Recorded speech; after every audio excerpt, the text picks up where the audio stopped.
yaa ayuha nnaasu dadow qad jaa-atkum waxaa idiin timid mawcidatun waano ayaa idiin timid min rabbikum xagga rabbigiin bay waano idinka timid wa shifaaun caafimaad baa idin yimid limaa shay la caafiyo fi suduuri laabaha dhexdooda ku sugan wa hudan hanuunin baa idiin timid iyo waraxmatun naxariisasho lilmu'miniina mu'miniinta la hanuuniyo loo naxariisto qul waxaad dhadaa nebiyow bifadli illaah fadliga alle wa biraxmatii iyo naxariistiis fabidaalika kaas falyafraxuu ha ku farxeen huwa isaga ayaa khayrun ka khayr badan mimaa shayga yajmacuuna ay kulminayaan dadow waxaa idin yimid xagga rabbi waxaa idinka yimid waano xagga rabbigiin waanaa idinka timid waanada waxaa laga wadaa iyo yacni waxa weeyaan caafimaadkanba waa qur-aanka xagga ilaahay waxaa idinka yimid mid idin waaninaya oo idin caqli celinaya oo fawaaxishta iyo dembiyada idinka reebayo iska daaya idin leh kaasaa xagga ilaahay idinka yimid oo wixii dantiinna iyo maslaxadiinna ku jirta idinkula talinaya waxaan dani idinku jirina yani waxa weyaan idinka celinaya kaasaa xagga ilahay idinka yimid midda labaad waxa weye waano weeyaanoo horta yacni wanaaggana waa idin farayaa xumaantana waa idinka reebaya kaas wuu idin hagayaayo maxay dani idinku jirtaa ayuu idinku hagayaa mawcido wey ta labaadna waxa weeye shifaaun lima fi suduur waa caafimaad waa daawo waxyaabaha qalbiyada ku jira laabta ku jira ayuu daaweeyaa cudurrada qalbiga gala oo laabta gala ayuu daawo ka yahy cudurradaas maxay yihin yani shakiga oo kale jahliga oo kaleeto yacni qallooca qalbiga galo oo kaleeto cudurrada shahwada iyo shubhada oo kaleeto xasadka oo kaleeto cudurrada qalbiga galo aada u fara badan ayuu daawo ka yahy wa shifaaun lima fi suduur yacni qur-aanku waa daawo oo qalbiyada waxa ku jira ayuu daaweeyaa hanuun weeyo naxariis weeyaanoo mu'miniintu u yahay buu rabbi yihi subxana wa tacala waxay la mid tahay aayadda qur-aanka rabbi leeyahy subxana wa tacaala wanunazilu min alqur'aani ma huwa shifaaun waraxmatun lilmu'miniin walaa yaziidu aldaalimiina ilaa khasaara qur-aanka xaggiisa waxaan ka soo dejinaynaa wax caafimaad iyo daawo ah mu'miniintana naxariis u ah kuwa daalimiinta ana u kordhin maayo waxaan khasaaro ahayn marka mu'miniinta daawo u yahy waxaa kaloo la mida qul huwa liladiina aamanuu hudan wa shifaa qur-aanku dadka mu'miniinta hanuun iyo daawo u yahay laabtoodana waa daaweynayaa cudurrada jidhkana waa lagu daaweeyaa oo waa lagu tufaa sida axaadiista nabigeena ku sugan salawatu rabbi wasalaamu caleyh marka laakiin cudurrada khatarteen daawo kale lahayn qur-aanka mooye waa cudurrada qalbiga gala cudurrada jidhka gala iyo cudurrada qalbiga galana kuwa qalbiga gala halisan kuwaasuu marka daaweynaya ayuu rabbi leeyahy subxana wa tacala wa shifaaun lima fi suduur hanuun iyo naxariis weeyaanoo mu'miniinta ayaa lagu hanuuninayaa oo ilaahay subxaana wa tacaala usoo dejiyey si loogu naxariisto kadib baa waxaa la yidhi bifadli illaahi wa biraxmatii fabidalika falyafraxuu fadliga ilaahay idiin soo dejiyey iyo naxariistiisaas ku farxa ha lagu farxo ha ku farxeen dadkii ayadaa ka khayr badan waxyaabaha ay kulminayaan maxaa laga wadaa adduunyada ay uruurinayaan ee ay shaqaynayaan ee ay kulminayaan noocay dooniba ha noqotee fadligaa ilaahay iyo naxariista xaggiisa ka soo degtay baa ka fiican oo ka khayr badan adduunyoo dhan markaad isu geyso hal aayad ah ood macnaheeda baratay baa ka fiican kana khayr badan kana fadli badan maxaa yeelay tanna waa camal aakharo tanna waa camal adduunyo wey adduunya aakharana wax isu dhigma maaha bal 2 ragcadood oo salaada fajarka ka horeysa yaa adduunyadii waxa dhexdeeda yaallo dhan ka khayr badan buu nabigu sallallahu alayhi wasallam marka waxaad uruurinaysaan eed kaydinaysaan eed kulminaysaan ee adduunyada waxa ka khayr badan fadliga ilaahay xaggiisa idinka soo degay ee taa ku farxa rabbi subhanahu wa ta'ala falyafrahu taa ku farxeen rabbi subhanahu wa ta'ala wuxuu ku farxaysaan waxa farax mudan diinta ilaahay noo soo dejiyay subhanahu wa ta'ala quraanka nabi maxamed bay noogu soo dhiibay salawaatu rabbi wa salaamu alayhi hadigan inoo yimid ee aakhiriya adduun baliibaanteena iyo saynu ku liibaan lahayn ka shaqaynaya la'aantiina aynu baabi'i lahayn ba rogman lahayn ayaa macnaha waxa weeye mudan in lagu farxo oo la bishaaraysto sidaas way macnaha marka qul bi fadli illahi wa bi rahmatihi a'imada salafka saxaabada iyo taabiciintu waxay ku fasirayaan fadligu waxay leeyihiin waa islaamnimada iyo iimaanka naxariistana waxaa laga wadaa qur-aanka iyo cilmiga saasay leeyihiin qolo kale oo culimada salafka ka midna way cagsinaysaa waxay leeyihiin bifadli illaahi ayaa qur-aankii ah wa biraxmatihina waa islaamnimada iyo iimaanka iyo qaadashada qur-aanka la qaato adugu ama taa hore ama taa dambe laakiin aimada salafku sidaas ay marayaan sidaa inay arrinku tahay oo bifadli illaahi wa biraxmati qur-aanka laga wado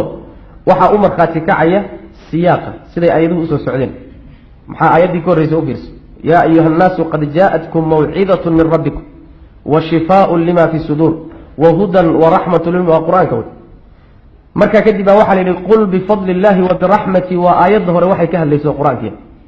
isla qur-aanka laftiisi wey siyaaqa kutusay waxaa kaloo kutusaya aayadaha kale qur-aanka oo rabbi yidhi subxaana wa tacaala waladiina aataynaahum alkitaaba yafraxuuna bima unzila ilayka kuwa kitaabka la siiyey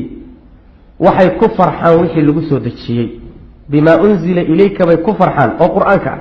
faama aladiina aamanuu fazaadathum iimaanan wahum yastabshiruun aayadii markay soo degto mu'miniinta iimaan bay u siyaadisaa wayna ku farxaan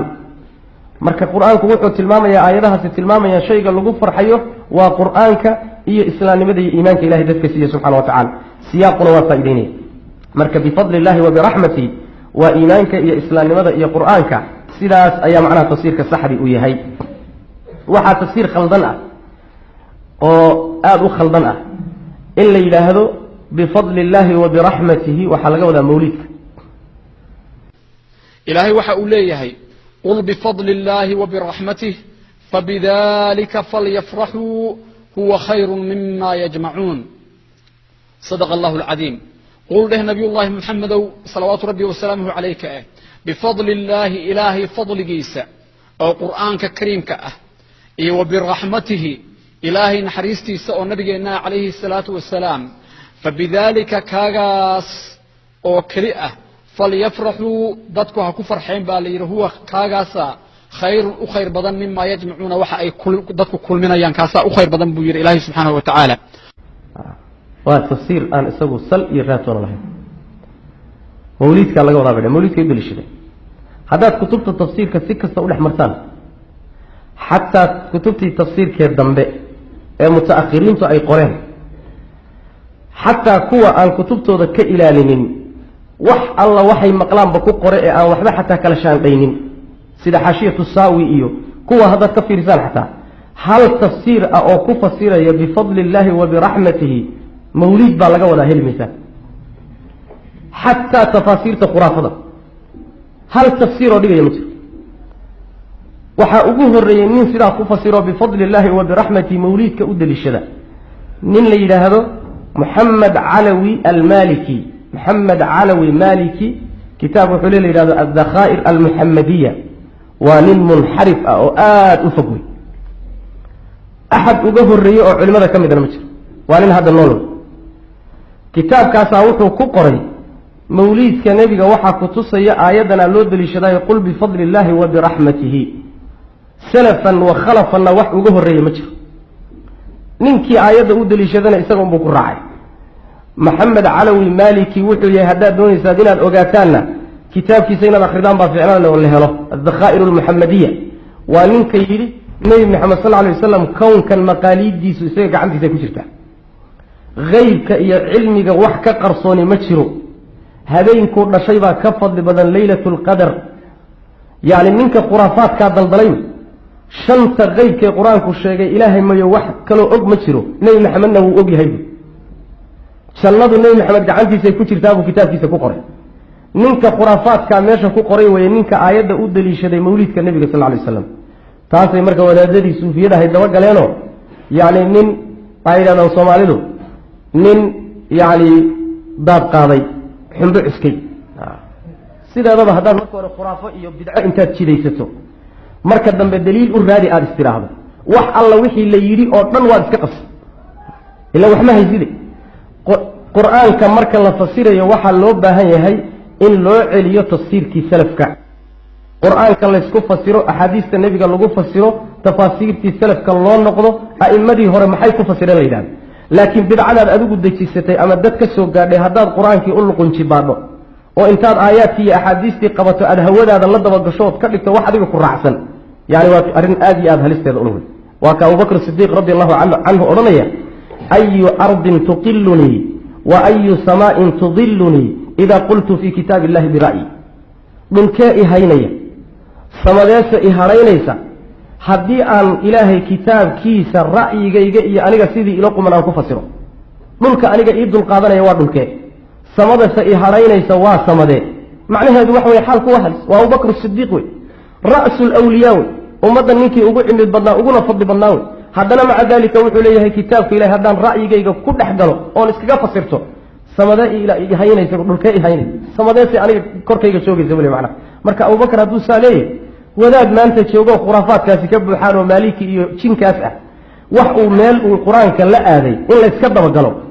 oo layska dabayaaco oo la yidhahdo mawliidku kutusaya iyo ixtifaalkiisa waa masalaha la iska dalool qur-aankii oo lagu ciyaaray oo lagu talaacubay oo meeshii ilaahay ugu talagalay meelaan ahayn la dhigay wey macna hadduu mawliidka ku saabsanan lahana saxaabadaa fahmi lahay oo taabiciintii baa saa u qaadan lahaa oo a'immadii waaweynaaye shaafici iyo axmed iyo maalik iyaa meeshaa dhigi lahaa oo saa ugu fasiri lahaayo mawliidka samayn lahaa wax jira maaha khuraafaad iyo diin la-aan iyo wax dadka diinta ka saaraya oo bidco ah in la yidhaahdo qur-aankii baa kutusaya oo lagu fasiro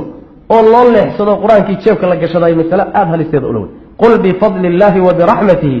aayadaha hore waxay ka hadlayeen weeyo waa ilaahay qur-aankuu soo dejiyey iimaanka iyo islaamnimada dadka uu siiyey taa weeye fadliga ilaahay uu leeyahay ku farxa xataa haddii la yidhaahdo fadli illaahi wa biraxmatihi nebi maxamed baa laga wadaa kaba soo qaad haddii la yidhahdo xataa ku farxa macnaheedu ma isu imaada habeen gooniyaba ya soo laba ma kala ah shaygan hoo oo ku farxataan ku idhaha markaan ku siiyeyba waktigeedii markii la gaadho isu imow oo cunto sameeyo yani wax way gabay qaadqaad oo dumarkii ragga intaad isu keento meeshaa habeenkii kusoo jeedo dhafar miyaa laga fahmaya faraxu soo qalbiga maa nebi maxamed waa naxariis sax qur-aankaa sheegay inuu naxariis laakiin habeenku dhashay hala boodbooda xaggee ka tegi midda laisku haysta way halaisu yimaada xagge ka tegi nebi maxamed ha lagu farxo farxa waxa weeyaan inaad sunnadiisii aada qaadato oo sharcigu la yimid la qaato